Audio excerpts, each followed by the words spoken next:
Yeah, so you said, okay, so you have a boy, you have a boy in the Hmm. front, boy in the Hmm. back, and then two Yep. girls. Yep.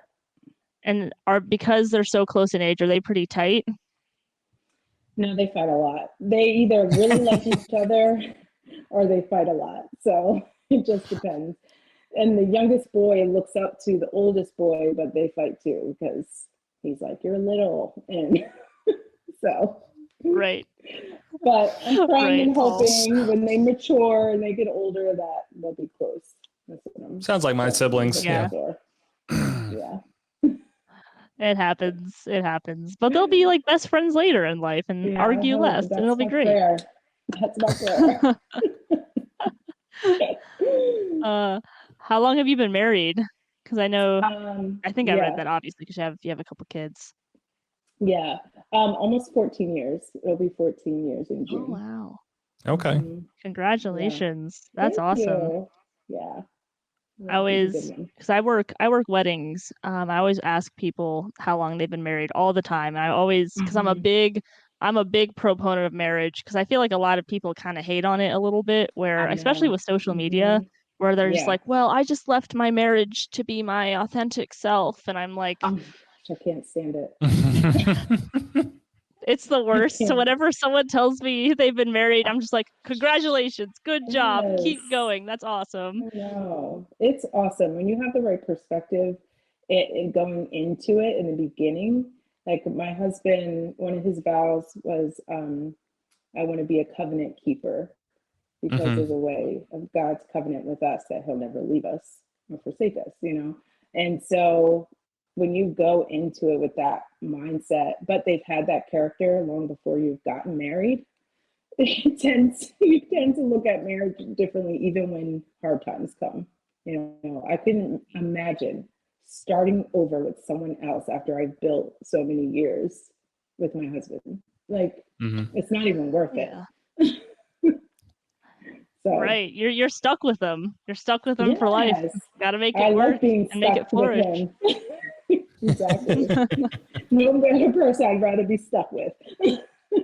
That's right. That's right. Um, I feel like I feel like it kind of touches a little bit on what we're going to talk about today, because I know that you're the founder of a program called Relationships Matter, which I'm Mhm. excited to talk to you about. We're both excited to delve into that.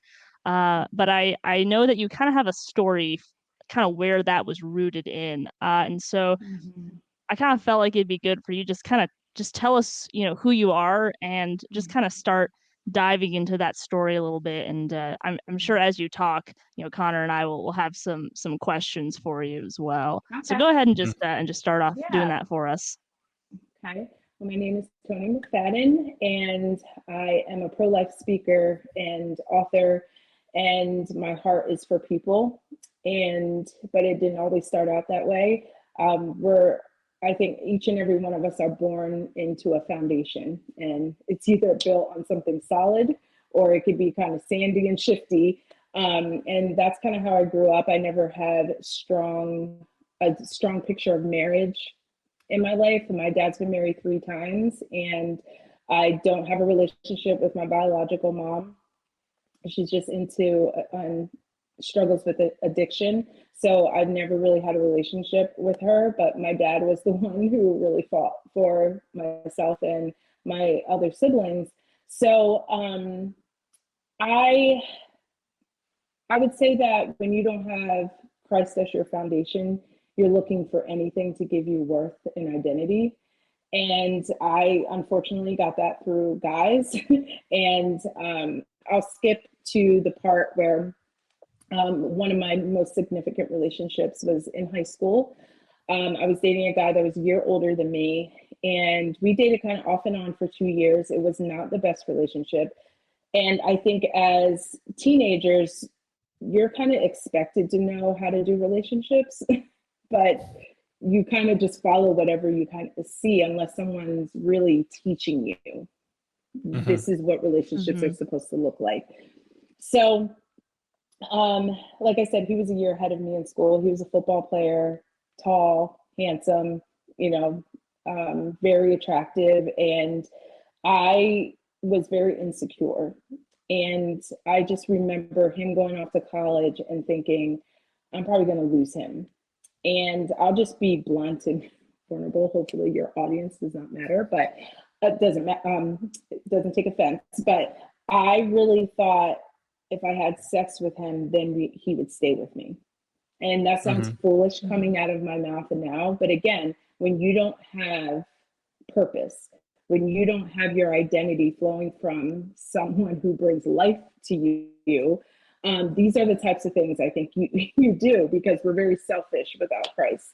And what ended up happening was I faced an unplanned pregnancy. And I remember feeling so scared, not wanting to tell my parents because I was known as like the good one in my family. And so that was kind of my label. And I just thought my parents would never would expect me to be in this position. And so what do when you want to cover something up? You lie, you try to hide it and try to keep it in the dark. And the only two people I told was my best friend at the time and my boyfriend. And when I told my best friend, the first thing she said was, you can't keep this baby. And my boyfriend pretty much was like, well, you don't want to keep it, do you? So those were the only two voices that I heard. And I remember going to the abortion clinic, and I remember stepping in there and immediately wanted to walk out, but thought, I don't have any other option. That's literally what I thought. Like, I just want to get this over with so I don't have to deal with this. I was about 7 weeks along, but at this time in my life, I knew nothing about fetal development. And I remember the nurse gave me a sonogram to, what I know now is she gave me the sonogram to see how far along I was. So that's how they know how much I would be charged for the procedure. Right. So I noticed, though, the screen was faced against the wall. And I asked her if I could see the screen. And I literally saw her visibly get agitated by me asking that question. And she like whipped her head around to me and she's like, you don't need to see that. And I was kind of like, well, I just wanted to see. And so she reluctantly turns the screen around. And before I could say anything, she was like, see, it's nothing. It's just the size of a pea. Now, knowing what I know now, 7 weeks along, my baby already had a heartbeat. At the moment of conception, that DNA that is created will never, ever be created again. Each and every person on this earth has their own unique DNA. And that DNA is the blueprint for your entire life. You know, how tall you're going to be, what your eye color is going to be, what your skin tone is going to be, all of that. And she devalued that innocent baby in that moment by saying it was nothing, it's just the size of a pea. Now, again, like I said, I knew nothing about fetal development. I didn't have this knowledge then.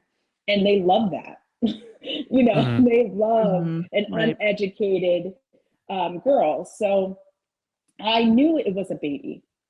I mean, obviously I knew it was a baby, but in that moment, that gave me momentary relief. Like, okay, it's not a baby yet, you know? And I was given what's called the RU486 pill, which is a chemical abortion pill, which pills, I should say, which is what you've been hearing about more often from the FDA telling Walgreens, CVS, and Rite Aid that they could sell this now over the with a prescription. Pretty much, it'll be over the counter. Right. And what I also want people to know, they didn't have this at the time that I took it, but there is something called the abortion pill reversal, which if you take the first set of those pills, it can be reversed. Now, they didn't have that during the time that I took them, but I took the first set of pills, which again, the doctor, and I say doctor like this because I don't believe real doctors destroy life. I believe they preserve life. And when he gave me those pills, he did not say, this is going to kill your baby. They're not going to use that type of language. He said, this will end the pregnancy. And what that meant was these pills were going to block the hormone progesterone so that the baby would detach from the uterus, starve to death, basically, and die in my womb. Right. Then he said 24 to 48 hours later, you take these other set of pills in the comfort of your home. They like paint it like it's not a big deal. It's just going to be like a heavy period. Long story short, that's not what happened. I'll tell you, my boyfriend broke up with me the day after he brought me to that abortion clinic. And then 2 days later, I took those pills and nothing really happened. And I realized they gave me 2 sets. So when I called them and told them, nothing really happened the first time, I just remember the woman speaking to me like I was an idiot. She just said, well, that's why we gave you 2 pills. Just take 2 sets. Take the other ones and you'll be fine. Click. That was it. So they were so helpful in the beginning when they wanted to get me in there. But once they had my money and I was out of that place, that was the last thing they really wanted to do. So I took the second set and I did bleed, but not a lot. And because I was so uneducated, I just thought, oh, well, she did say it was just the size of a pea. So maybe that's it. Close to a month and a half later, I'm in school and I started getting the most excruciating pains that I've ever felt in my entire life. And I'm painting this picture not to just be graphic, but I think a lot of people have a misconception about the chemical abortion pills. Like you just take these pills and, it's just done and it's over and it's no big deal. And that's not what happens. I ended up severely hemorrhaging, meaning I had blood clots the size of my fist leaving my body for hours. And at one point, my mom came and picked me up at the nurse's office. I didn't even tell her what was going on. I just told her I had back cramps. This is how women die. 28 women that we know of have died taking these very same pills. So because of stuff like this. And I just remember going home and going to the bathroom and going to my bed, going to the bathroom, going to my bed, back and forth. They do not prepare you for what you see, what you endure, and then you're stuffing it down and acting like it didn't happen. So obviously I was very traumatized by that. And then, as I said before, my boyfriend broke up with me. He had moved on. So I'm dealing with that. So imagine a teenager who's about to graduate high school, dealing with something. I should have never have been in that situation in the first place. And I take ownership for the things, that I did. And because the real victim was not me, the real victim was my baby. But again, you don't know what you don't know. And the abortion industry really manipulates women. They do not care about women. And it wasn't like they were calling me and saying, hey, if you're having issues about this, you can come for counseling.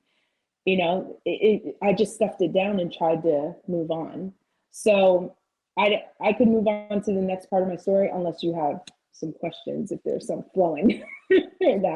well, yeah. I mean, Connor, do you have anything? Because I had some stuff, but yeah. I mean, one of the things. So you said that you didn't have much knowledge of fetal development of the stages of pregnancy. What was your understanding of the abortion process beforehand? I know you said you had your best friend and your boyfriend, encouraging you to go get the abortion, but what was the understanding at the time, or what were the you could say the lies that were fed back then that you didn't know were lies until later on? Right. I never thought about abortion until I was faced with having a decision to do that.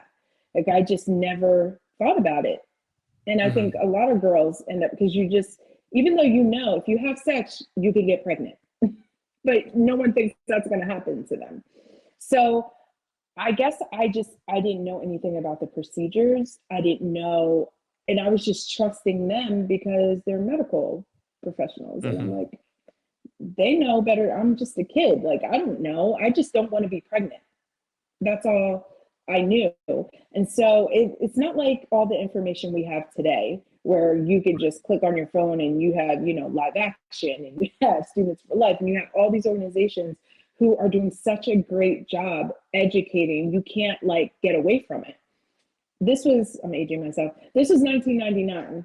So We did not have that. We had like AOL. You probably don't even know what that is. So no, I know. dial up. Okay. Oh yeah. Where you couldn't use your telephone if if you're on the internet. So that it wasn't something I didn't Google it, like. Oh yeah, no, that So didn't I exist back really then. just did not have the information that people are so blessed with now at their fingertips. So I was just going with people that I trusted, Mm-hmm. So I was so naive and stupid. And I wish I would have had someone come and intervene that knew the truth to have helped me in that situation. But that's, not what happened for me, which is why I do what I do now, because I want to be for women what I didn't have during the time of my crisis. So. Yeah. And because I was listening to your story, and obviously the only two people that spoke to you was your boyfriend at the time and then your best friend at the time. Do you feel like if you had told someone else and they had said, no, wait, there's a way that this could work. Hang on, before you do this, let me just present some options. Do you think, I know it's hard to go back in time to even to try to imagine what you would have done, but do you think that there might have been a possibility that things could have changed if there was someone that had presented another option? Because it sounded like you felt like you were backed into a corner and that there was no other choice. Right. I with my personality, I'm very teachable. So I could see myself saying, okay, like I never thought about it that way. And I've personally seen girls change their mind when someone has intervened. I've been in the room. I've helped girls like myself change their mind just simply because they have the support. And what's so detrimental about the abortion industry is that they don't want adults involved. They don't want your parents involved. And to prove that, when I made the appointment, there was no cell phones. So they had to call your house to remind you of your appointment. They gave me a fake name so that if my parents answered the phone, So if my parents answered the phone. How old were you? How old were you, Toni? Now, I was just about to turn 19, but I was 18. So technically I could, but the fact that they were going to, like they told me they were going to do this, it wasn't like I suggested it, but they were like, do you live at home? And I said, yes. Do your parents know about this? No. Well, we're going to give you a different name. So when we call your house and your parents pick up, you'll know that this is us calling. I mean, it's so deceptive, but as a teenager, I'm thinking, oh, they're helping me. They're helping me lie to my parents, which years later, after telling my parents, they said they would have helped me. Like they would have never have wanted me to have an abortion. So that's the sad reality of blocking parents out of the picture. So it might have been hard. It might have been difficult for them to accept, but they said they would have never have guided me down that road. Yeah.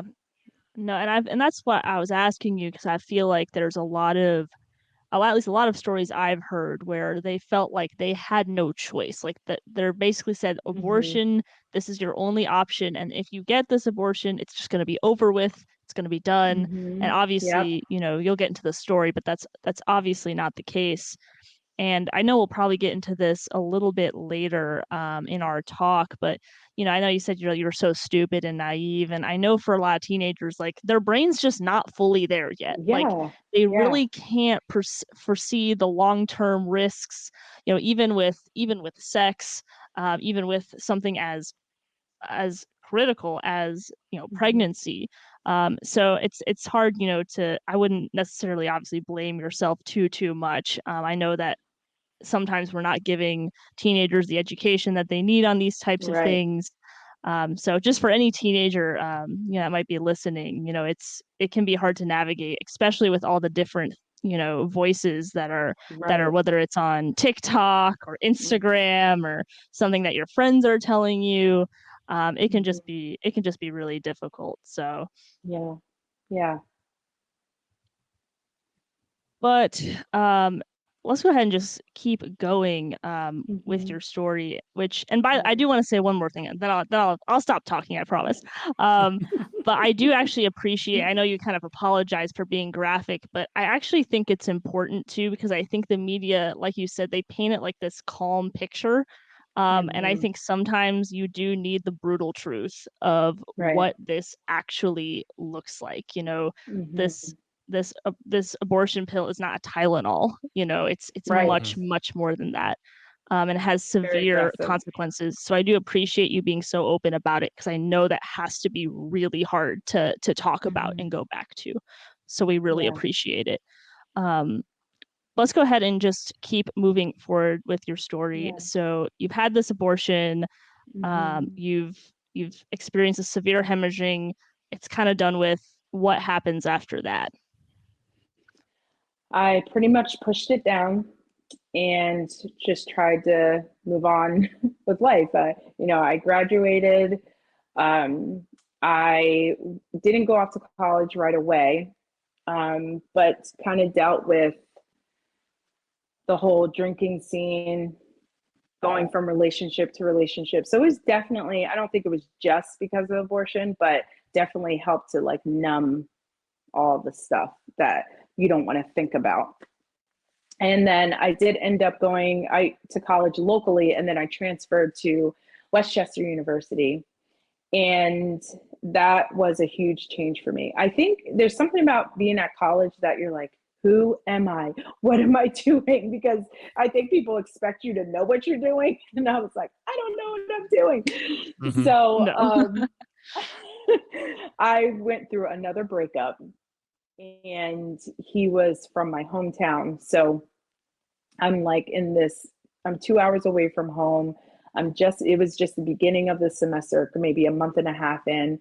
And I just remember a girl inviting me to go to Campus Crusade for Christ.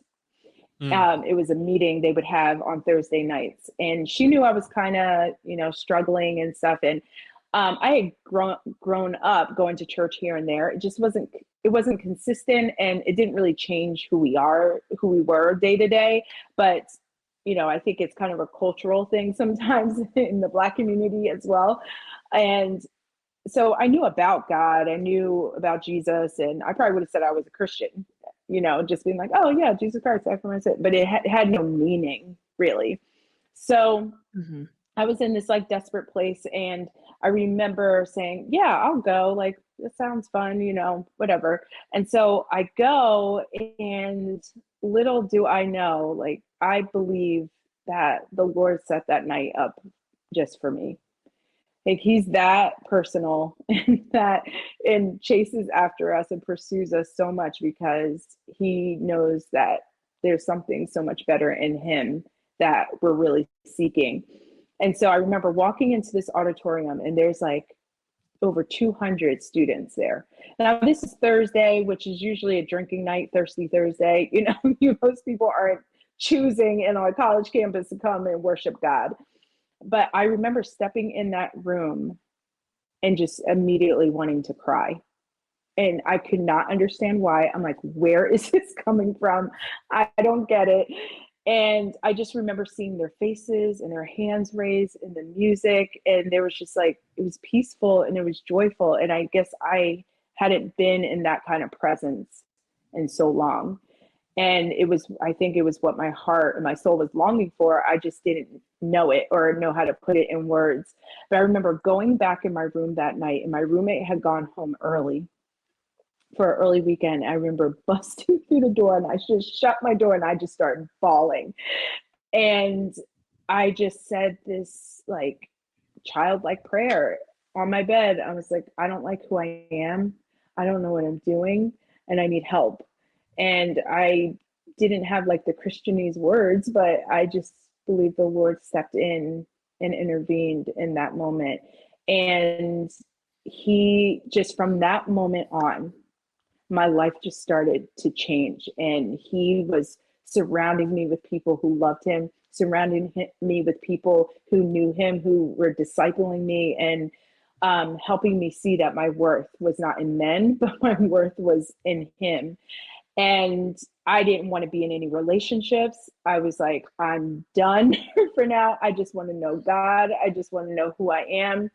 And God just was beginning to peel back layers and show me the gifts that he had placed in me that had remained dormant for so long because I was seeking after worldly things.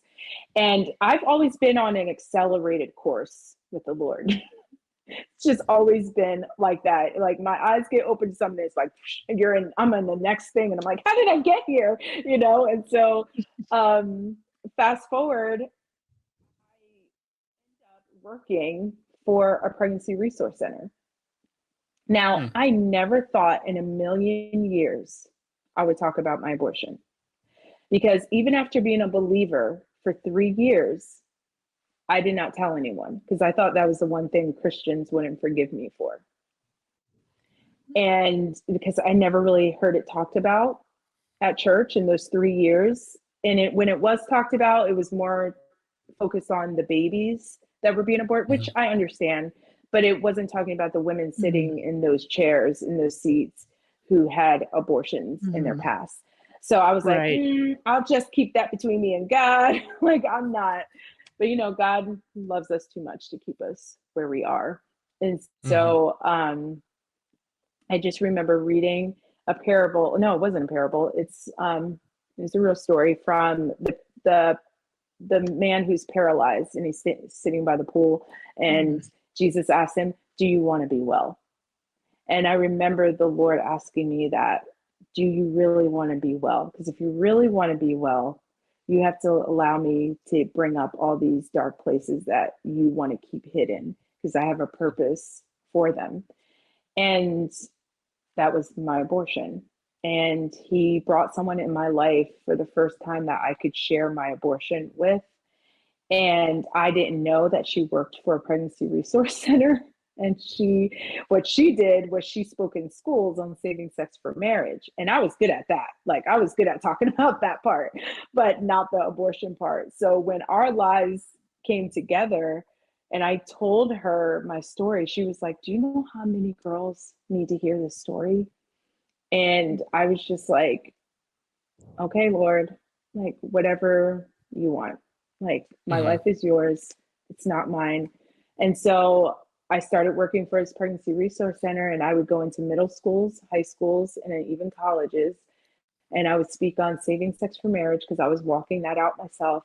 And then I would share about my abortion experience, because I was giving him a picture of both sides. I've been on the side where I had sex and I was doing whatever. And now I'm on the side for the past 3-4 years where I'm waiting for my husband.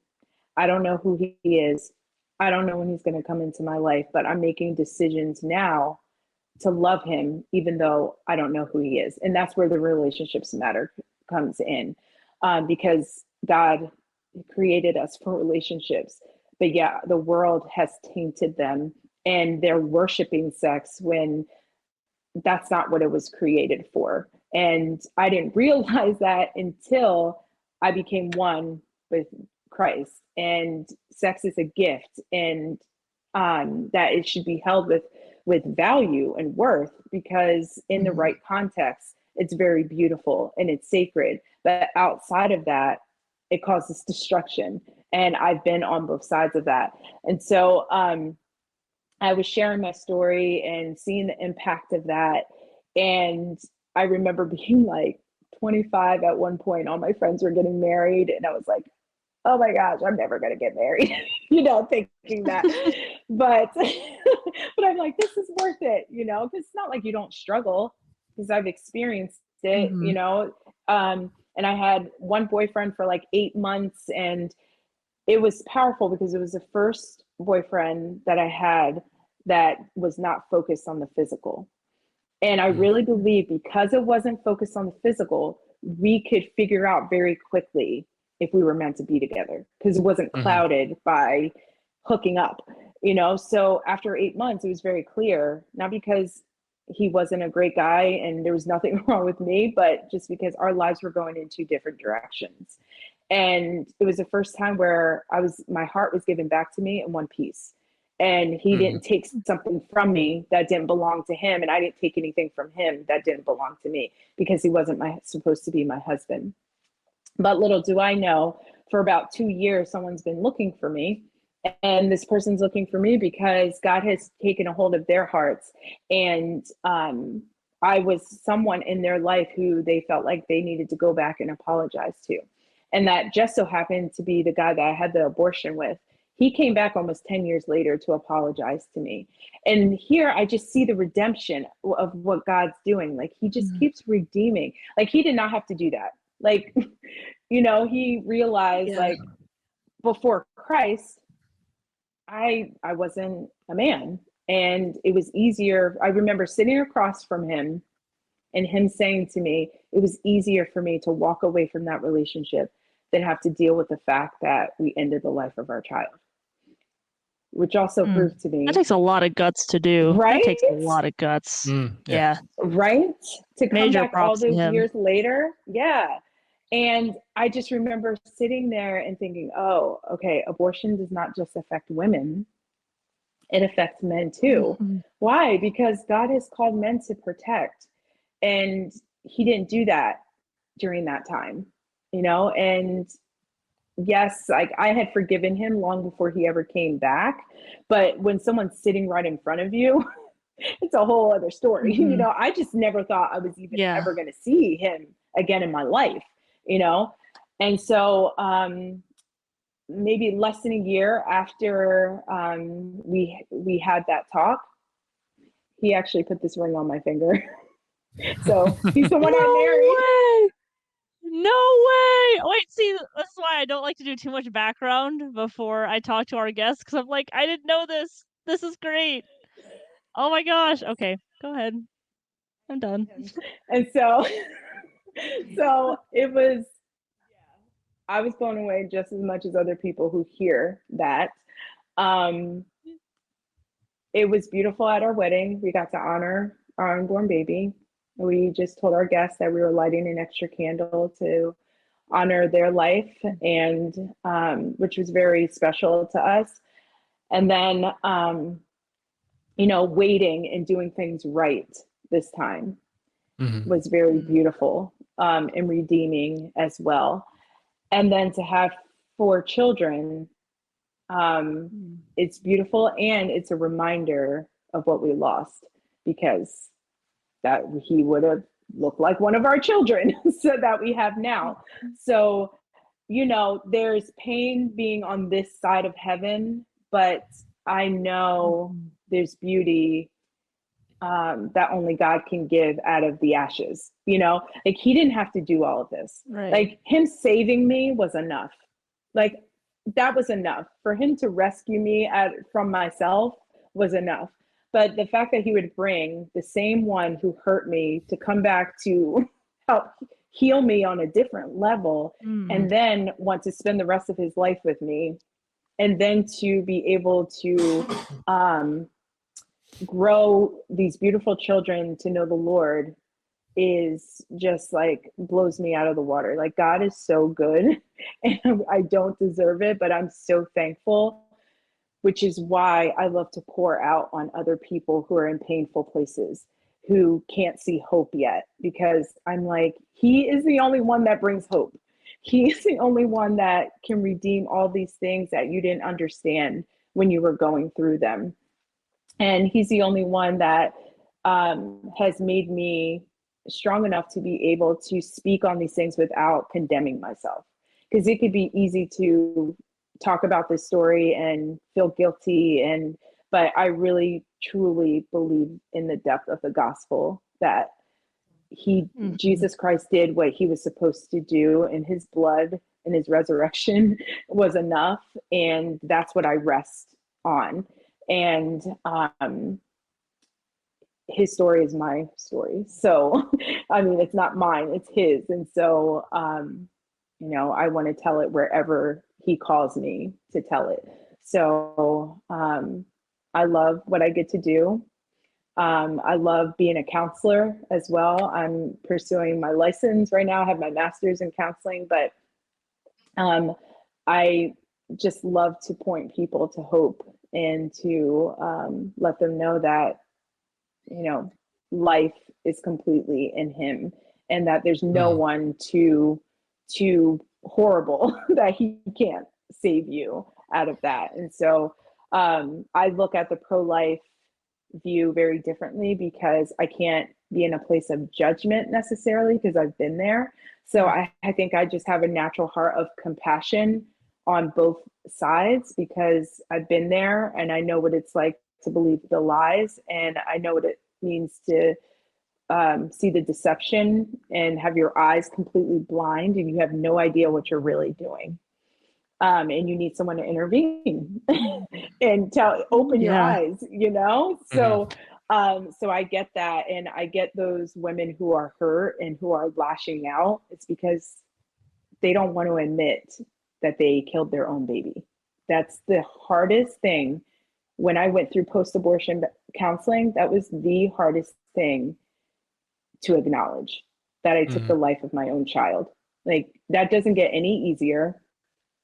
It's very evil, you know, and that's what happens when you don't have Christ, you know, that's our hearts when we don't have him.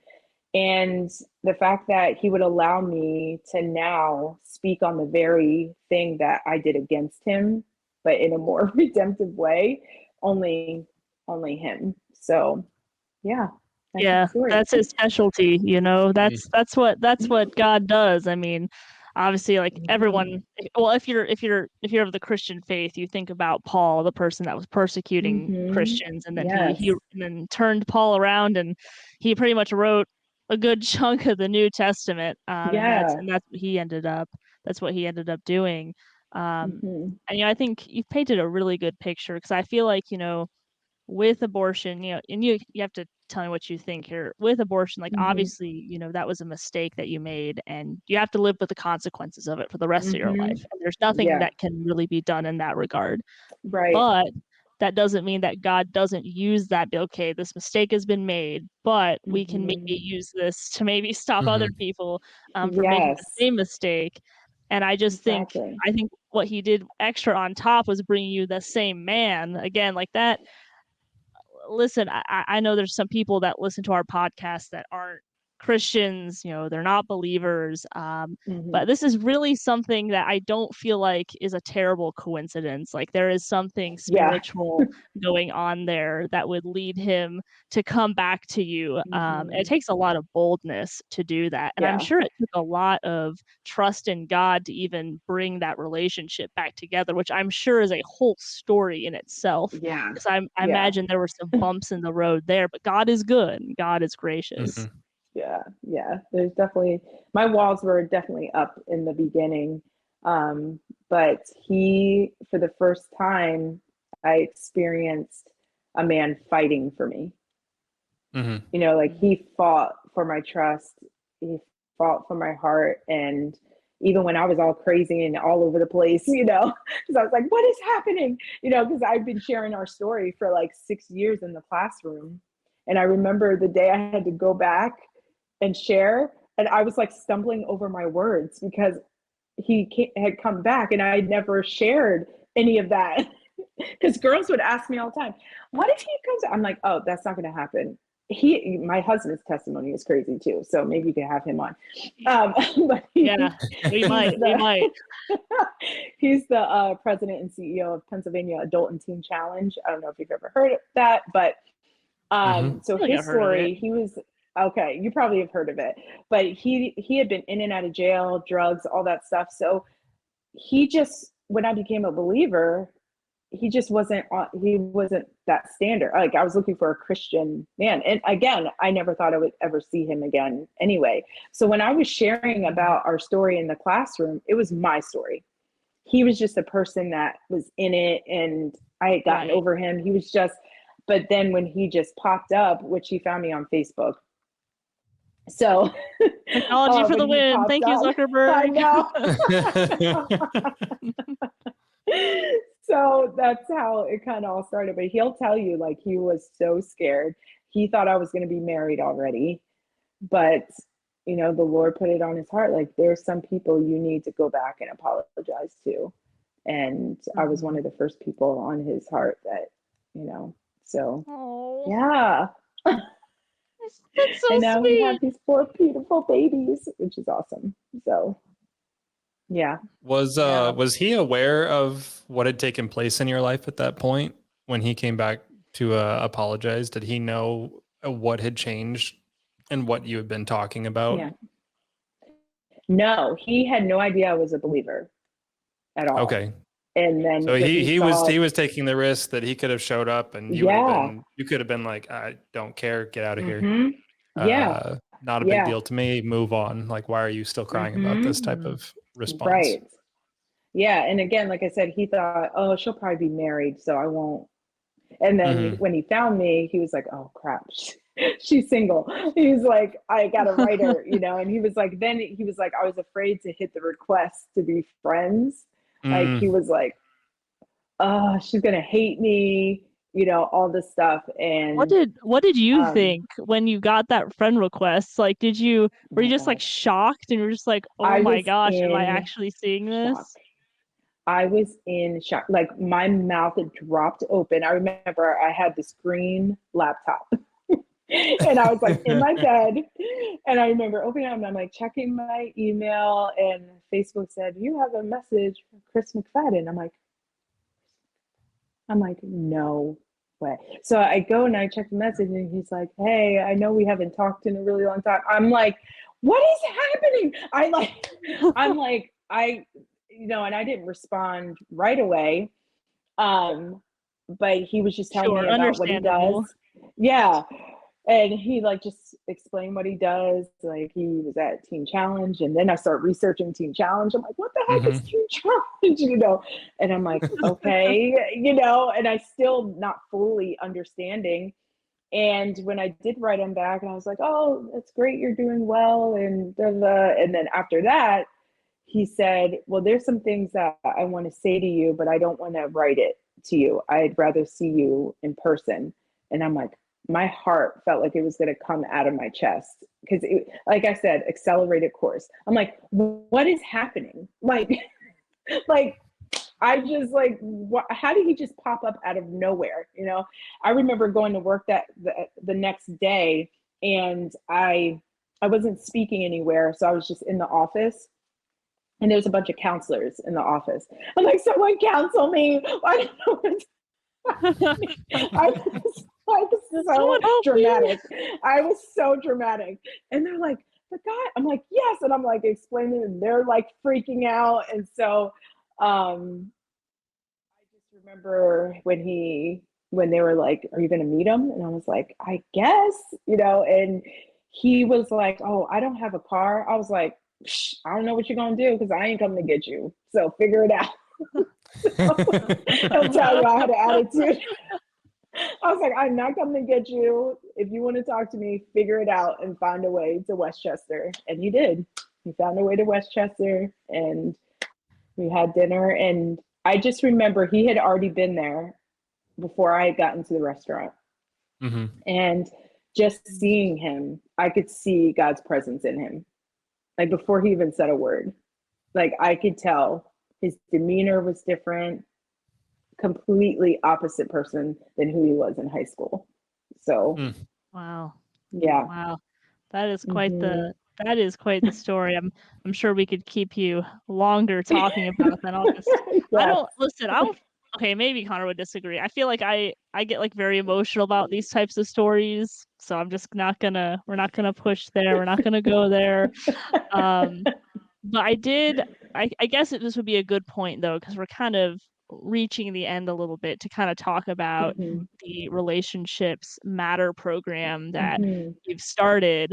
So when did you start it? And I know that obviously because of your abortion, because of what happened, I imagine that Yeah. plays into why you started it, but just kind of go into a little bit more detail for us about why you decided to do this in particular and to take this approach. Right. Well, I actually laid down speaking for 8 years because I wanted to be a stay-at-home mom, and I didn't know how long it was going to be. That was a transition, just being home with the babies and raising them. But I didn't grow up that way, and I really wanted that for my kids, and I don't regret that. I loved being home with them and not missing anything. I homeschooled for a little bit, and then they started going to school. And in 2018, the Lord put the book of Esther on my heart. And I was like, why is the book of Esther on my heart? I don't know. And I just read it to be obedient. And that's when the Lord was like, I have more for you. I want you to start speaking again. And I was like, okay. And I was like, I don't know what I'm going to do. And again, accelerated course. So he gives me an idea and it just goes. I thought, what can I name what I'm going to do? I want to talk about relationships. I want to tell my testimony. That's what I feel like I'm supposed to do. And I got Relationships Matter from Genesis, from the fact that Adam had all these perfect things, but he wasn't complete until, even though he had Jesus, I mean, he had a relationship with God, a perfect relationship. It wasn't perfect until he brought Eve. So no matter what, it comes down to relationship. We were created for relationships. And so that's why I named it Relationships Matter, because the world tries to pull us and think this matters. No, at the end of the day, on your deathbed, you're not going to care about how much money you have. You're not going to care how big your house is. You're not going to care about any of that. What you're going to care about are the relationships around you. So that's why I named it Relationships Matter. And yeah.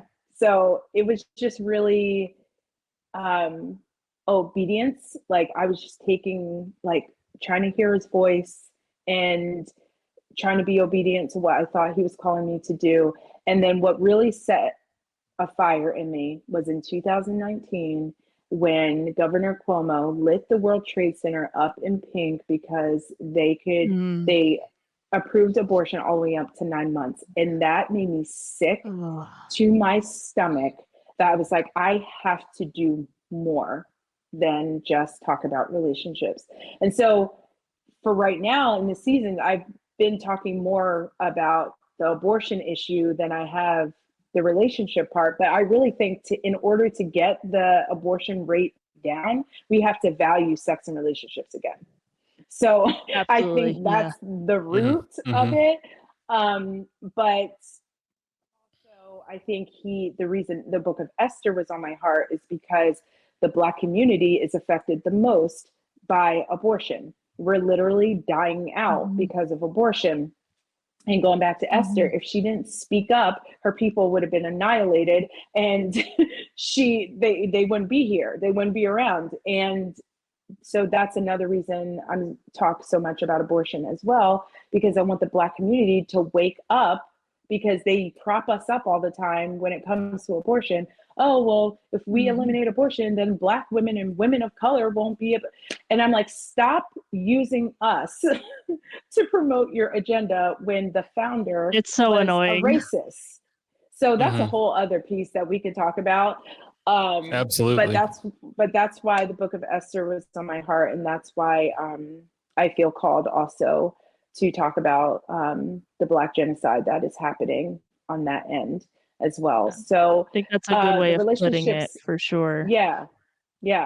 So I think Relationships Matter encompasses all that I'm talking about, from abortion to relationships to genocide. Like, these all affect relationships. So that's why I made this program. Yeah. So yeah, I think that's really good, because the idea of relationships matter. Connor and I we've had a couple of different guests to talk about many different things, whether it's issues in the schools, whether it's sex trafficking, abortion, and a lot of it does come back down to relationships. And some of it comes down to the nuclear family as well, where if you have a breakdown there, you start to see more of this, sexual deviance, and then all these broken things happening, all because the relationships in the home aren't very good, and then it creates more broken homes, or really no home at all, really more like a shack, nothing much there. So I think I think not attacking, but you know what I'm saying, by attacking I that know what you mean. relationship aspect of it, Yeah. you're honestly, I think you can even get a little bit farther than some pro-lifers, because I think there's, let me put it this way, I think that it is important to have everyone in the pro-life movement doing something different, right? You have some people that go for the straight hard facts and are Yep. about, protecting the life in the womb, which is obviously one of the most important parts. Right. But there's also the woman to take into consideration. So you have some people that lean a little bit more into that. And then you have some people that do really well leaning into the father as well, Yeah. who's obviously Yep. experienced this abortion too. So I think that what you're doing there is really good. I have a question for you, and I don't know if Connor will have any after me, but I do have a question for you. When you're talking to these teenagers, or just from what you've seen, from what you've observed, what do you think the biggest challenge for teenagers is in regards to relationships and this whole issue, like now in 2023? Honestly, I think it's social media. I think there's too many voices tugging at them. I think it starts in the home. I think there's such a breakdown of the family. I think it's fatherlessness.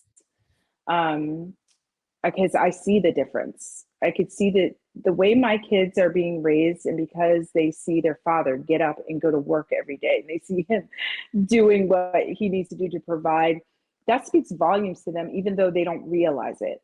And my husband and I didn't grow up in healthy households, and we're amazed at how our kids are actually growing up the way and maturing the way they should be.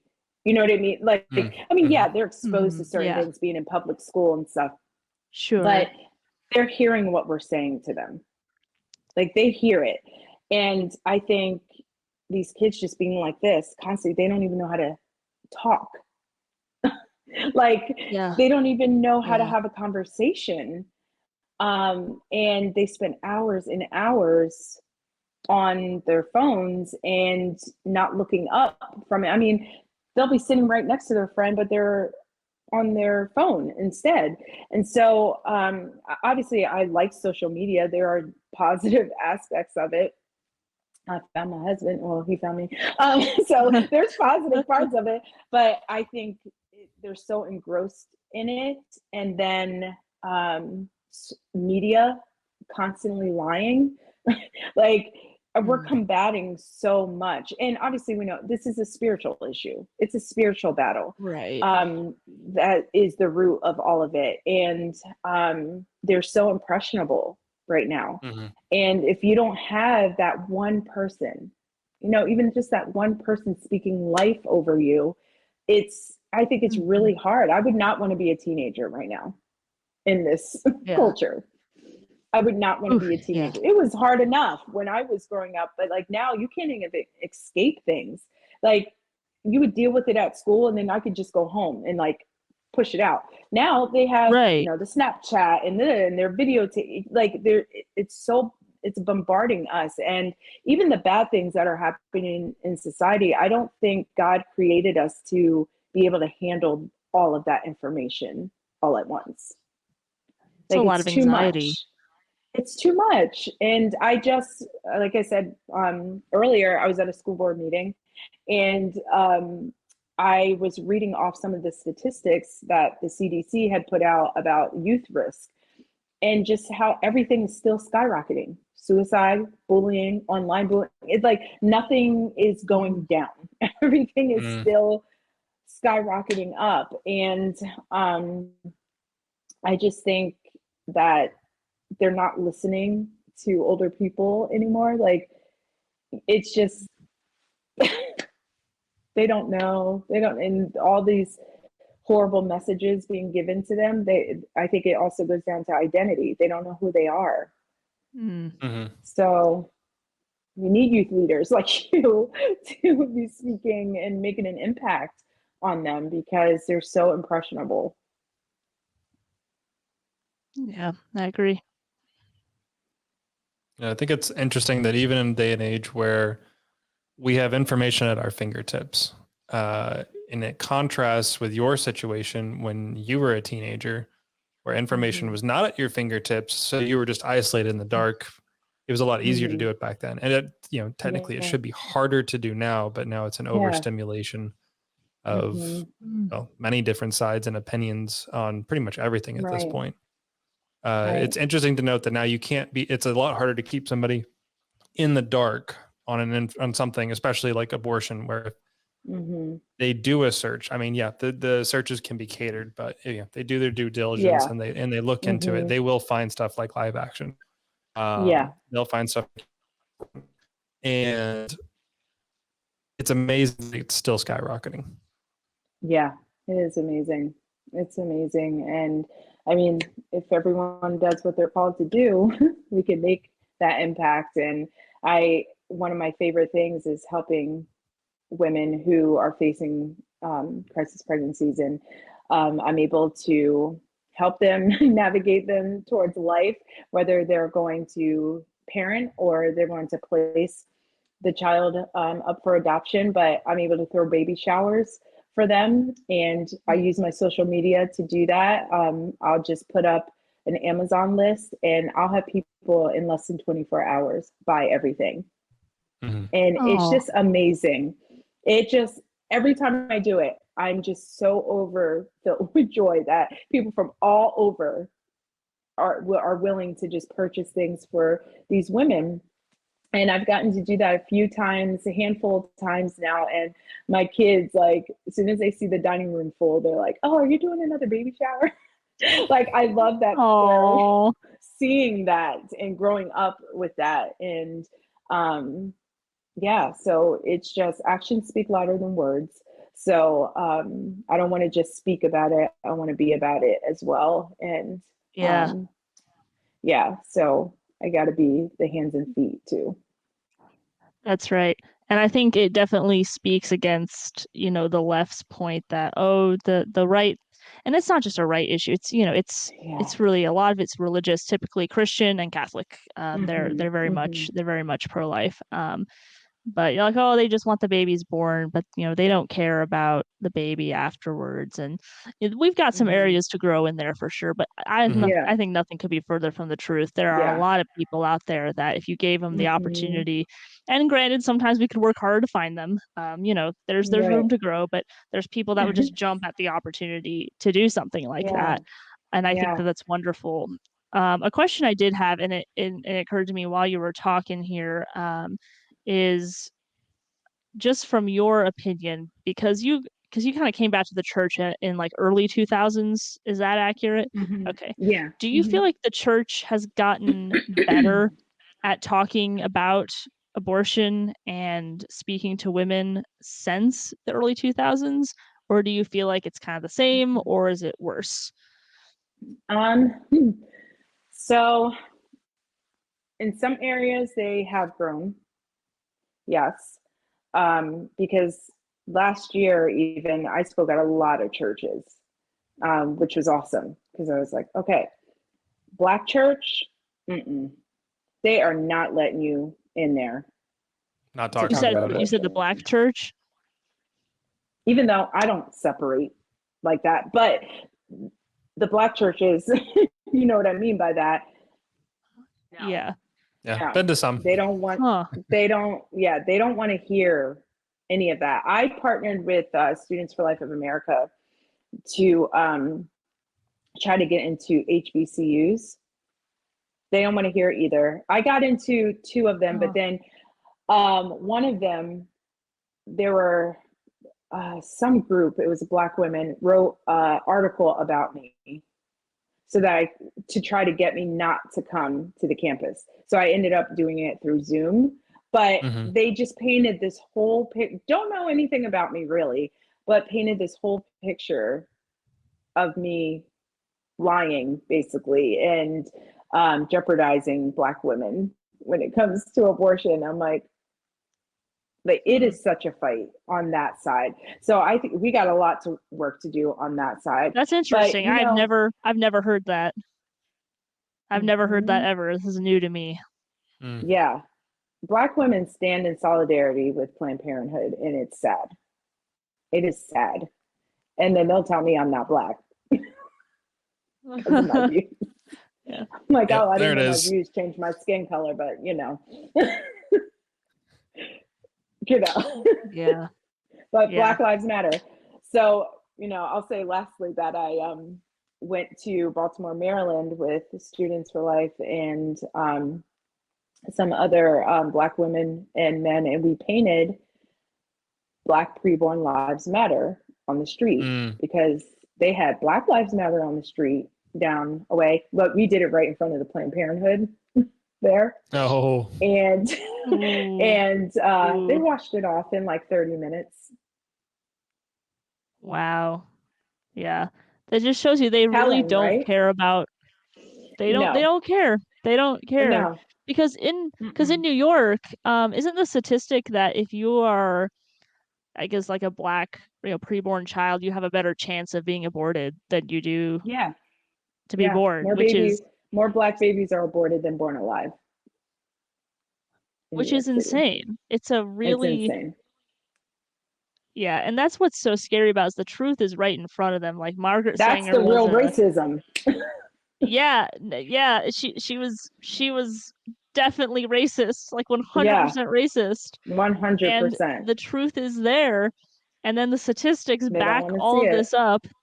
And I think that's why Satan is so good at what he does, is that if he can twist the truth or distract you, and I think that has to go with what Yeah, Connor was talking about with overstimulation of information, yeah. where there's just so much information that you don't even know what to believe anymore. Right, But man, that's right. a whole nother that's a whole Yeah, nother that's a issue whole right nother there. segment. Yeah. Yeah. um So, but anyway, I know that we're kind of running into time here, but mhm, is there anything else that you'd want to add, or anything you'd want to mhm, say to a woman that might be coming up feeling like she has to make a mhm, decision about yeah, an unplanned pregnancy? Is there anything that you would mhm. say in particular? Yeah, I would say what I wish someone would have said to me, that no, this is not going to be the easiest path, but you're able to do this and you will have the support system around you, that you're not going to be alone in this. Whether you decide to parent yourself or you decide to do the most sacrificial thing, I think, and most selfless thing is to place that sweet baby into the hands of another couple, you'll Hmm. never regret that, because there are women, so many women like me, who look back and have regret. I've never heard a woman have regret who've chosen to, in the long run, keep their child or place their child for adoption.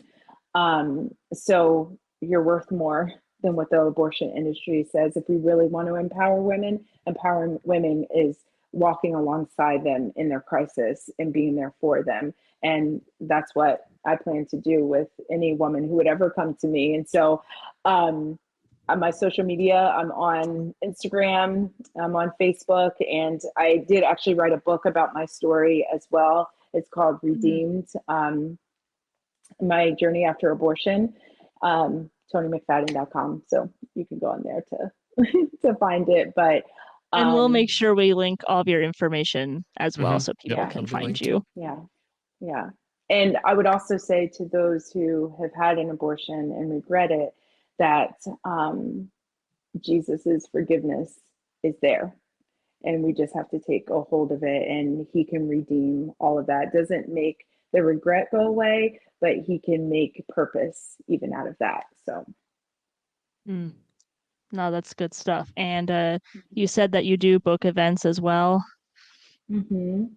Yes, so I do Awesome. speaking events, churches, banquets, youth groups, whatever.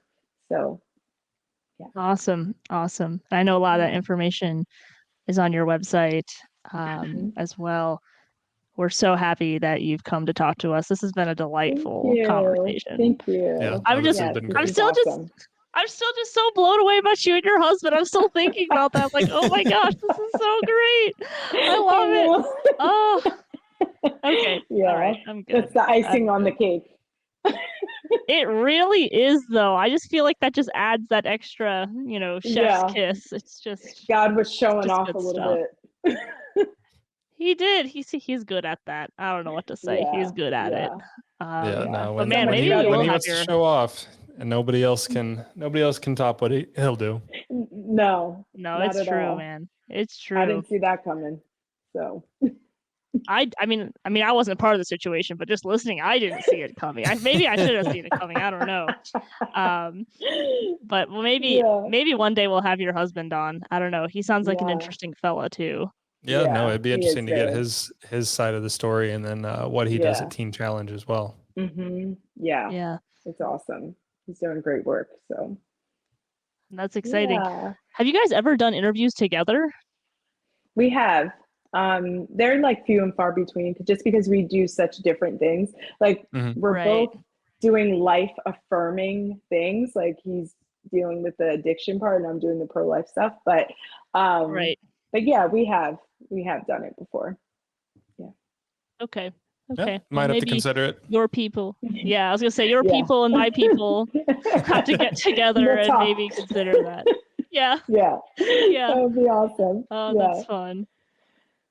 Absolutely. Well, thank you, Toni, so much for coming on and sharing everything with us. It's been a blast getting to talk to you and hearing everything that you're doing with your mission and how God's using, one of your biggest regrets in life to turn it around and save a lot of lives.